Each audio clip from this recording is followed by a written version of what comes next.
When was the last time you saw someone executed on death row? Well, you're looking at one. This smiling man here was executed just a few days ago, on the 20th of May 2025. He is called Benjamin Donnie Ritchie and had been on death row for nearly 23 years.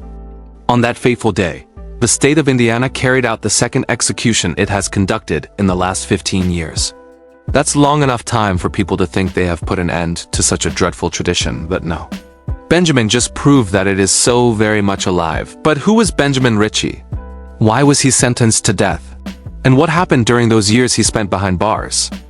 This is a story about a man, a crime that shocked a community, a police officer who never made it home, and a legal system that spent over 2 decades trying to decide what justice really looked like.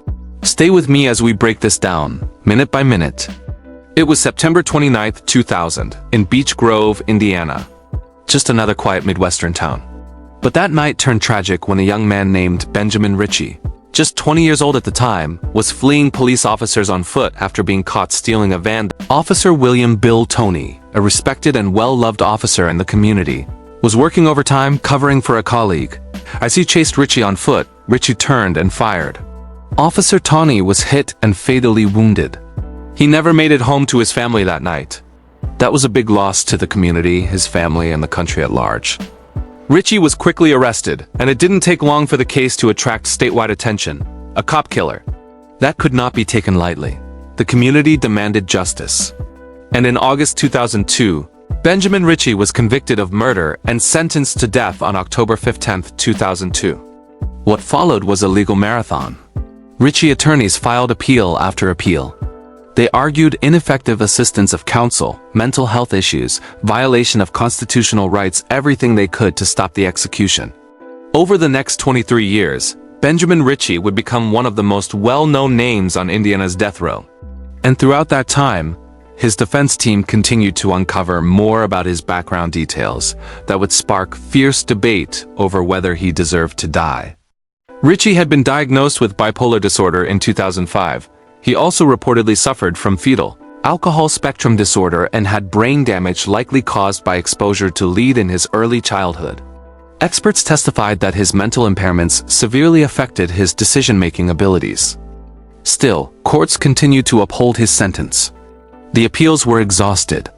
And despite petitions and outcries from disability rights advocates, the Indiana Parole Board and Governor Mike Brown both denied clemency.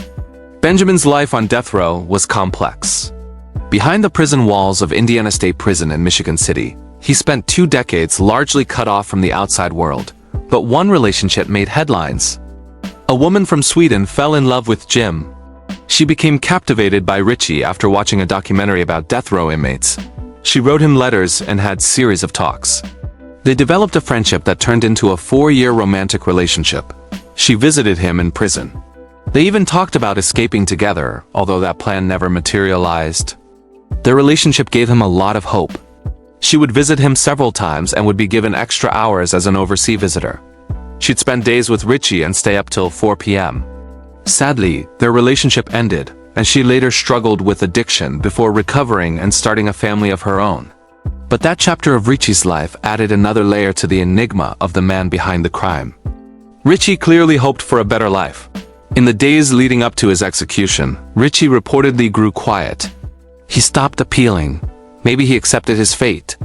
Maybe he was exhausted from the battle, but that quietness was clearly a message. May 20 kept drawing near till it finally came. Ritchie seemed to be ready for his fate. It was just after midnight and he led into the execution chamber. As tradition demands, he had to ask for a last meal.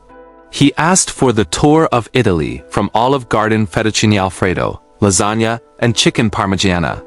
A hearty last supper for a man whose life was about to end.